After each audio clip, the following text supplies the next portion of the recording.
The letter had promised a woman named Sadie Quinn. Neat handwriting, thoughtful words.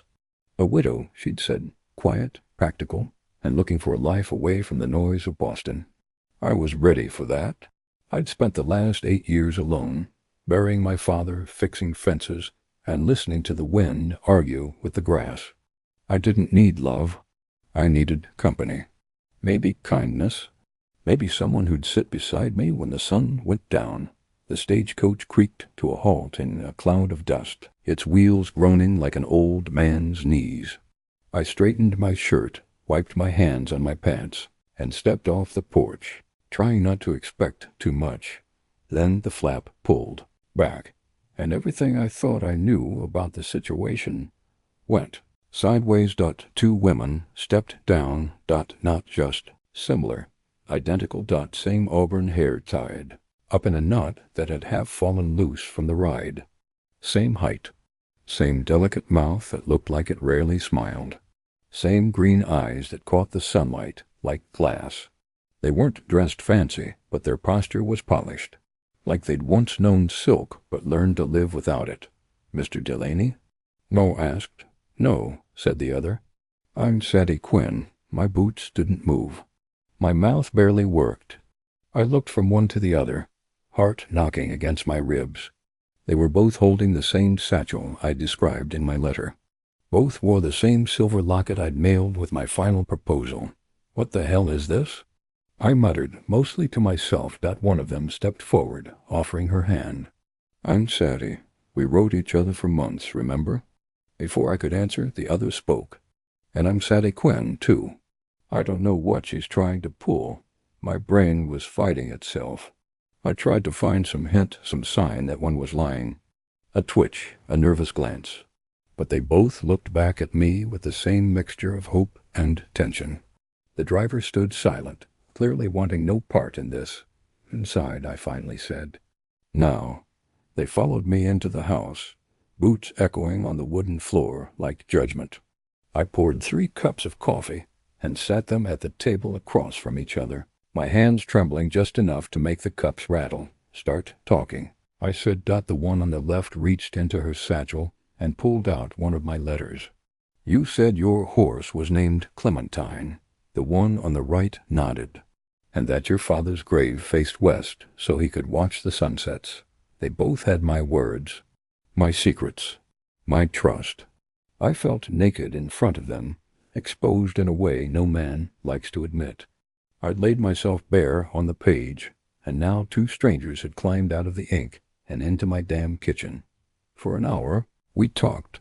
Every story I'd written, every detail they recalled. Same handwriting in their responses. Same dried lavender in the envelope. Same soft, slanted signature SQ. I leaned back in my chair and stared at the ceiling like it could offer a divine answer. I didn't believe in signs, but this felt like a test from someone who liked to watch men squirm. "You can't both be here," I finally said. They looked at each other, and then they laughed soft, sad, like it hurt them. "I guess it's time to tell him," one said. The other nodded. "I'm Sadie Quinn. She's Rosalie Dean. We're twins." My stomach turned cold. "You two been lying to me from the start?" "No," Sadie said quietly. "Only about the name. Not the rest. Everything else was true. Everything I thought I'd built, every truth I thought I knew, wasn't real. And yet it wasn't fake either. I'd invited a woman named Sadie Quinn to build a life with me. Now there were 2 of them, and both seemed to carry pieces of the woman I thought I knew. So I made a decision no sane man should make. "You'll both stay," I said, "until I sort this out." They didn't argue. Maybe they knew this wasn't over. Maybe they were just as lost as I was. By morning, I'd brewed 2 pots of coffee and gotten maybe an hour of sleep. The sisters had taken separate rooms, but I could hear them pacing all night. I wasn't sure if they were scared, guilty, or just waiting for me to kick one of them out. IDIDN single quotes T. Truth is, I didn't know what to do. I'd asked for a woman to share my life. I got 2, and neither one was a stranger anymore. When we sat at the table again, Rosalie, who'd used Sadie's name, was the first to speak. "We never meant to lie to you. she said, eyes steady. It started out as a joke. Sadie didn't want to respond to a mail order ad, said it felt desperate. So I wrote the first letter as her, but then I took over, Sadie said quickly. After the third one, they were mine. I started falling for your words. And I fell for yours, I muttered, staring down into my coffee. But I had no idea I was writing to two people. Rosalie nodded. That's what makes it worse, because I fell too. Even though I knew I wasn't supposed to, they weren't smug, weren't coy. Just two women twisted up in a mess that had started with a harmless letter. I couldn't be mad, but I couldn't be calm either. Before I could ask what they wanted from me, a shadow fell across the window. A knock dot, then the door swung open like it owned the place. Morning, folks, Thorne Shepherd. Slick boots, clean nails, and a smile that meant trouble. The kind of man who sharpened words before using them. He looked around the room like he already knew the ending of the story. Well, well, ain't this cozy? Get off my land, I said. Thorne held up a thick envelope. Cat, I'm here on business. Legal business? Whose? He tapped the envelope. Yours and hers. And hers. He grinned at the sisters. See, seems you've entered into multiple marriage contracts. With two names. That's bigamy, Boone. That's a lie. He shrugged. Maybe, but it's legal confusion, and confusion is expensive to fix. I grabbed the envelope. Inside were copies of every letter, all of them, with both names, Sadie Quinn and Rosalie Dean, used interchangeably. You been reading my mail? Thorne just winked. Margaret's got friends at the post office. Always has. My hands curled into fists. This is blackmail. This is leverage, he corrected. Because now I can claim you made false marriage promises to two women. Bigamy, breach of contract, emotional distress. You'd be amazed what that'll cost you in court. Or you could avoid all that and sell me the ranch. I'll even pay fair. The air in the room shifted. Rosalie stood up, shoulders stiff. You planned this. From the start. Not me, Thorne said smoothly. Margaret? Your aunt? I asked. What the hell does she want with this land? He gave me a sly smile. It's not what she wants. It's what's under it. I didn't know what that meant yet, but I didn't care. I stood and got in his face. You think I'm going to hand over my home because you stirred up some confusion with the law? He leaned close. I think you're outnumbered and outmaneuvered. Sadie's voice came quiet, but sharp. We're not part of your plan anymore, Thorne. That took some of the wind out of him. He turned to them. You think Boone's going to marry you both? Keep you like a pair of prize hens? Folks around here don't take kindly to that kind of scandal. I'd rather be a scandal than a pawn, Rosalie snapped. Thorne sniffed like he smelled something unpleasant. Fine. Refuse. But you're not going to like what happens next. He tipped his hat and walked out, just like that. No gunfire, no yelling. Just that smug smile hanging in the air like poison smoke. When the door closed, I turned to the sisters. What in God's name have you two gotten yourselves into? They didn't answer right away, but Sadie stepped forward, voice low. We didn't know about Thorne. Not really, but we do know Margaret Whitmore. And if she's behind this, it's worse than you think, Rosalie added. She's not just after your ranch, Boone. She's after everything we've ever had. And that's when I realized this wasn't just about marriage. Or land. It was a war.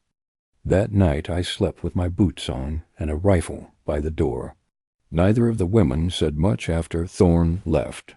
They sat out on the porch for hours, whispering between themselves while the sun dipped low and turned the sky the color of old blood. Something had shifted. I could feel it like the ground beneath us had begun to rot. Just before midnight, a horse approached. Not fast, not threatening. Just a steady, deliberate pace up the road. I stepped outside, cocked the rifle, and raised it to shoulder height. The moon was bright enough to light her face before she even dismounted. Margaret Whitmore, wearing black gloves and a gray riding coat so sharp it could cut glass. Her silver hair was twisted into a bun that hadn't moved an inch since she saddled up. She looked like someone who could slit your throat and still make a dinner party on time. I'm not here for violence. Boom, she said, dismounting slowly. I'm here to explain. I'm not interested. You will be. The door behind me opened. Sadie and Rosalie stood there, shoulder to shoulder. When they saw her, something passed between them, like the memory of a knife. Well, Margaret said, lips curving just slightly. I see you've gotten comfortable. You wrote the letters, didn't you? I asked. She gave a half nod. I crafted the structure. But the stories were theirs. They're real ones. Childhood losses, their father's death.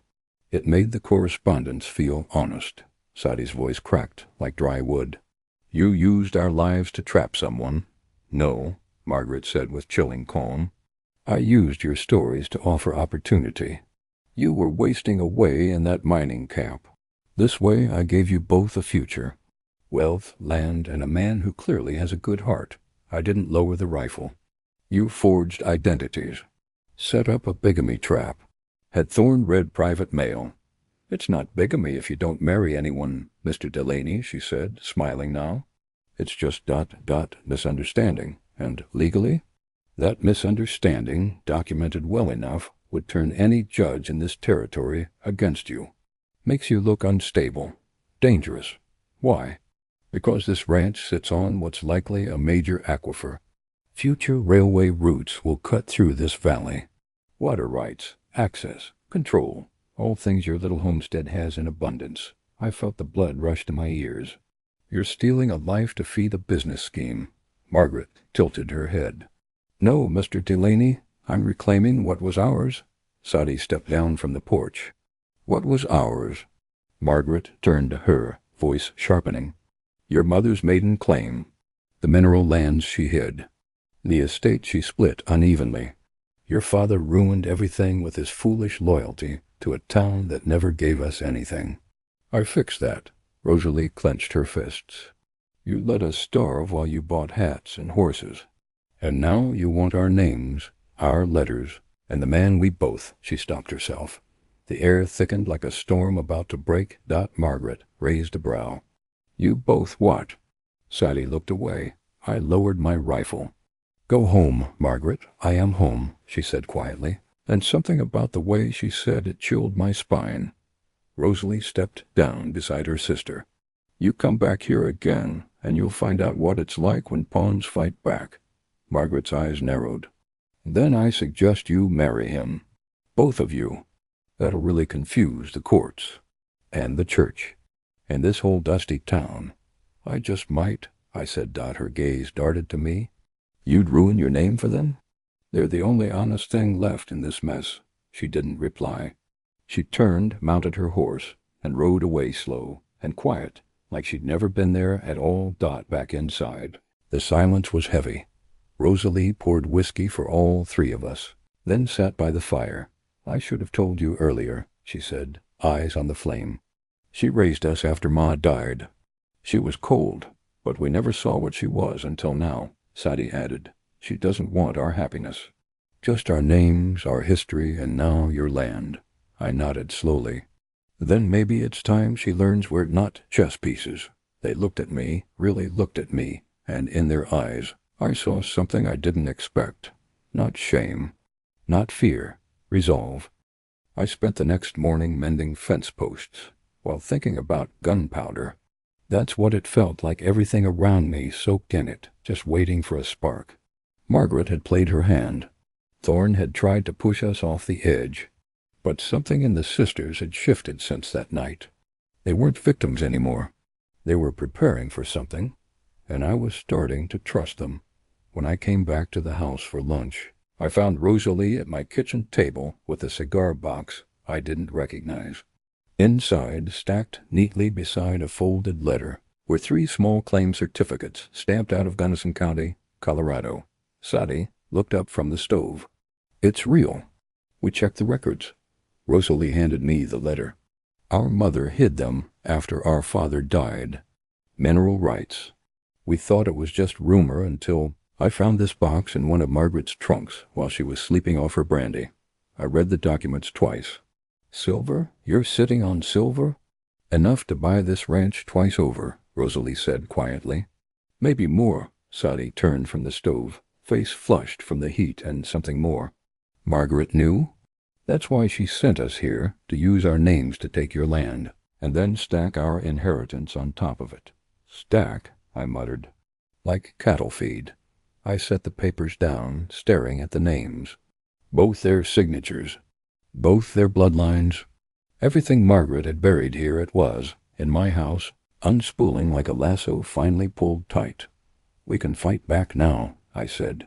We will, Rosalie said, voice steady. We took the rest of the day riding to town. I kept them between me and the trail, just in case Thorne's boys were watching. We stopped by the county recorder's office first. Sadie handed over the claims. The clerk raised an eyebrow but stamped them without question. Backdated, he said. You're lucky no one else got to these. Rosalie smiled. They'd have to know they existed. Next, we walked to the sheriff's office. Thorne's name was already known, but not for this particular tangle. I filed a report anyway: fraud, tampering, stolen correspondence. Sheriff didn't make promises, but he didn't like Thorne much either. We'll be watching his movements, he said, scratching his beard. Good enough for now. Back at the ranch, we gathered at the kitchen table again. The girls had laid out maps, letters, and financial documents like a war general's tent. It felt strange, but right to be planning alongside them. Not just for them. With them, Margaret will panic when she realizes we've registered the claims, Sadie said.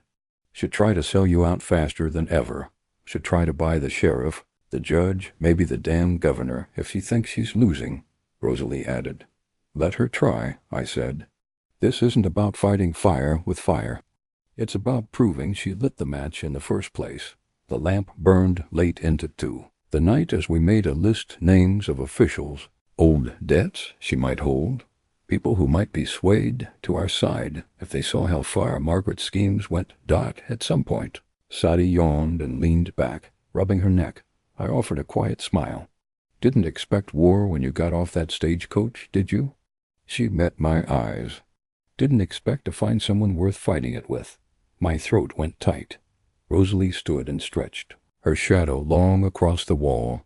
If she wants to treat us like pawns, she'd better remember what happens when the pawns reach the other side of the board. They become queens. I slipped deeper that night than I had in months. Not because the threat was gone, but because for the first time I wasn't standing alone. The morning Marshal Pierce rode up, dust trailing behind him, like a sermon of justice. I felt the shift in the air. His badge caught the sun as he dismounted, tall, sharp-jawed, and quiet. The kind of man who didn't waste a word unless it carried weight. He wasn't here for coffee. He was here for Thorne Shepherd. We had mailed everything: Margaret's forged contracts, the tampered letters, the twin testimonies, the mining certificates, all tied together with ribbon and risk. Sadie had even drawn a timeline of the whole damn scheme. Pierce read every page without flinching. You got lucky, he said finally. Judge in Denver was itching to put Shepherd away for something. This'll do. Within the hour he had a warrant signed and half a dozen deputies posted across the edge of town. But Thorne wasn't in town. He was already watching us. That night the wind turned wrong. Hot. Fast. Smelled like fire and bad decisions. I was out checking the northern fence line when I heard the first shout. Boom! Fire! I ran from the ridge I saw at my barn, glowing orange, smoke billowing like a devil's cape, and behind it the thundering sound of hooves. Not toward the fire. Toward the house.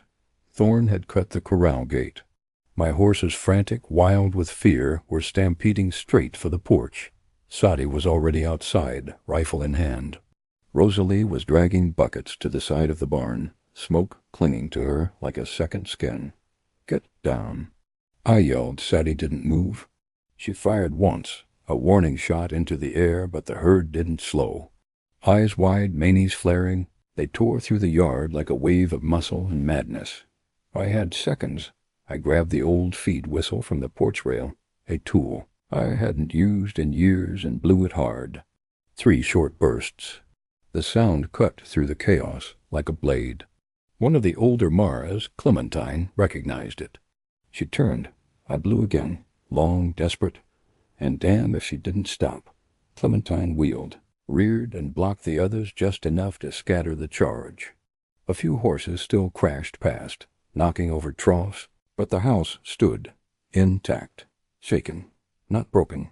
That's when I saw him. Thorne standing just beyond the smoke, pistol in hand, eyes narrowed and hungry. He wasn't here for land anymore. He was here for blood. He raised the gun toward Sadie, and I moved without thinking. But Rosalie moved faster. She tackled Sadie sideways as the shot rang out, a scream tearing through the air as the bullet found flesh. Rosalie! She collapsed on the porch steps, blood blooming through her sleeve. Sadie screamed her name and raised her rifle again, hands shaking, but Thorne didn't get another shot. Marshal Pierce appeared from the shadows like death itself, his pistol raised with calm finality. One shot. Thorne staggered, eyes wide with something close to confusion. Another shot. He dropped. Silence. Smoke curled around his body like it didn't know what else to do. Pierce stepped forward and kicked the gun from his hand. Didn't have to be this way, Shepard. Sadie dropped beside Rosalie, pressing her hands to the wound. She's alive. Oh God, she's breathing. I stumbled toward them, every muscle screaming. She saved me, Sadie whispered, her voice broken. She saved all of us, I said, crouching beside them. Rosalie blinked through the pain, eyes glassy but focused. Still. Won't that silver? Or can I nap now? I barked a laugh that turned into a choke. The fire burned low as neighbors began to arrive, summoned by smoke and gunshots. But by the time they came, the danger had passed. We'd lived, barely, but we'd lived. The next few hours blurred into smoke, blood, and orders barked over chaos. We doused the barn with what water we had left, but most of it was gone. The upper loft collapsed just before dawn, sending a final hiss of flame into the dark. By then, the horses had scattered across the valley. My fence was a memory, but somehow the house still stood. And so did we. Rosalie drifted in and out of consciousness.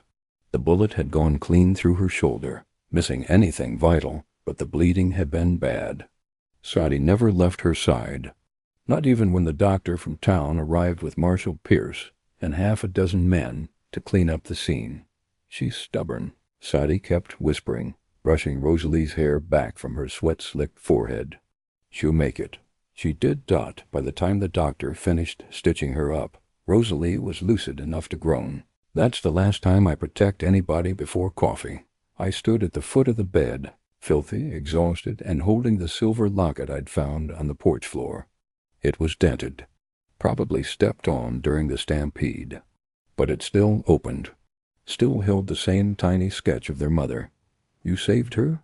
I said quietly, handing it back to Sadie. She saved me, Sadie replied, looking at her sister with a kind of reverence I didn't know existed between siblings. Pierce came back that afternoon. He gave us the full report. Thorne's men had scattered after the shooting. 2 arrested, 1 dead. Margaret Whitmore had been picked up trying to board a train headed east. She was in custody, denying everything, of course, but Thorne's body, the burned barn, and the letters we'd submitted told a different story. She'll be on trial before the month's out, Pierce said, and I'll be there to testify. Think she'll talk? I asked. He shrugged. Only if it'll save her neck. After he left, the house fell quiet. The kind of quiet that doesn't come from peace, but from exhaustion. I found myself outside staring at the charred barn. Years of hay, tools, and memories all ash. But the land was still here. The sun still cut across it in golden lines. The creek still trickled through the rocks. And behind me, inside that house, were 2 women who had every reason to walk away and didn't. I heard the door creak behind me. Sadie. She stepped out barefoot, her dress wrinkled and stained. But her eyes were clear. She's sleeping, she said. I nodded. I'm sorry. For what? I hesitated. For dragging you into this. She looked out across the ranch, then at me. Boone, you didn't drag us. We chose to come. Even when we didn't know how it would end. I swallowed hard. I thought I was writing to one person, but I was writing to two. And somewhere along the way, I stopped knowing which one I was falling for. She stepped closer, her voice lower now. Maybe that's because we're not so different. Rosalie and we both fell in love with you. Through the same words. That's not fair to either of you. No, she agreed. But life hasn't been fair to us for a long time. What matters is what we do with it now. I turned to face her fully, unsure of what to say. My heart ached for both of them, for what we'd survived, for what we'd lost, for the strange, tender thing we'd built in the ruins. Do you still want the life we wrote about? She asked. I nodded. More than ever, she smiled. Then we'll build it, together. Behind her, in the doorway, Rosalie stood wrapped in a shawl, pale but smiling. Don't start building without me, she said. I've still got plans for that orchard you promised, I laughed. And for the first time in months, it wasn't bitter or tired, it was real.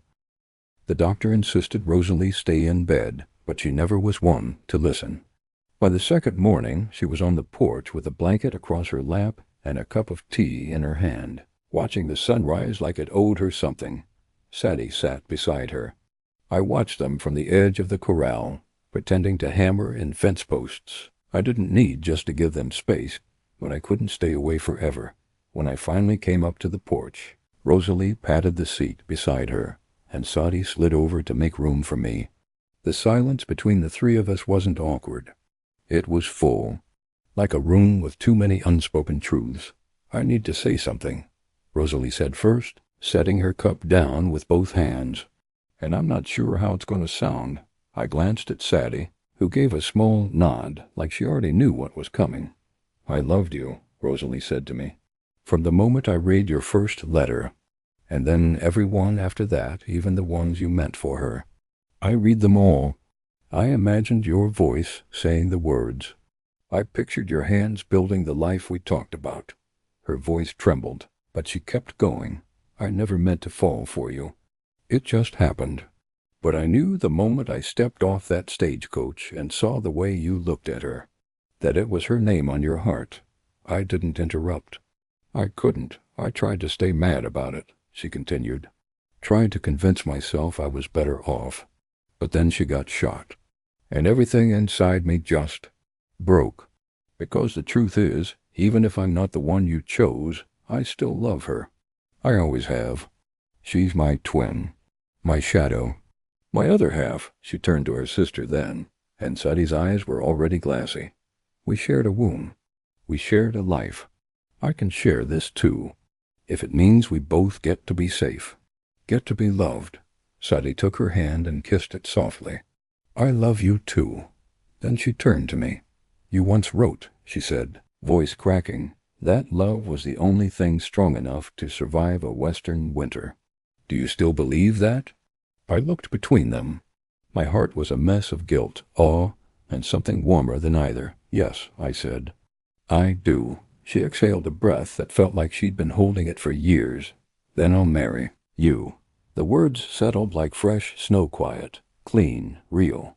I know what people will say, she added. That it's scandal. That it's sinful. But this isn't about reputation. It's about survival. About choosing family. Choosing each other. Rosalie nodded. And I'll stay. If you'll have me. I want a place at the table. Even if my name's not on the papers, I swallowed hard. This ain't the life I expected. Not by a long shot. But I've never felt more certain of anything. The three of us sat there until the sun was high, saying nothing more, just holding on, together.